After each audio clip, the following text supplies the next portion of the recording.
வேலப்ப நடேசன் என்பவர் கேரளாவுல ரொம்ப ப்ராமினென்ட்டான ஒரு லீடர். இவருக்கு பத்மபூஷன் கொடுத்து கௌரவித்திருக்கிறது பாஜக அரசு. இதுல முக்கியமா கவனிக்க வேண்டியது என்னன்னா, இவர் எப்படிப்பட்ட நபர் அப்படின்னா, தொடர்ந்து சிறுபான்மையினருக்கு எதிராக, குறிப்பாக இஸ்லாமியருக்கு எதிராக வெறுப்பையும், வன்மத்தையும் தொடர்ந்து கக்கக்கூடியவர். மேடையில பேசும்போதும் சரி, சமூக வலைதளங்களிலும் சரி, இஸ்லாமியருக்கு எதிராக தொடர்ந்து வெறுப்பு பேச்சுக்களை பதிவு செய்யக்கூடியவர். அப்படிப்பட்ட ஒரு நபருக்கு இந்தியாவுடைய 3 ஹையஸ்ட் சிவிலியன் ஆனரான பத்மபூஷனை கொடுத்து கௌரவித்திருக்கிறது ஒன்றிய பாஜக அரசு. இப்படிப்பட்டவருக்கு இந்த விருத கொடுத்து, விருதை அவமானப்படுத்துகிறது ஒன்றிய பாஜக அரசு அப்படின்னு தான் சொல்லணும்.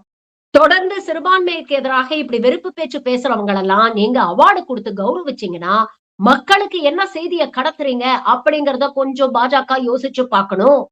பத்மபூஷன் விருதை அவமானப்படுத்தக்கூடிய ஒன்றிய பாஜக அரசை வன்மையாக கண்டிக்கிறோம்.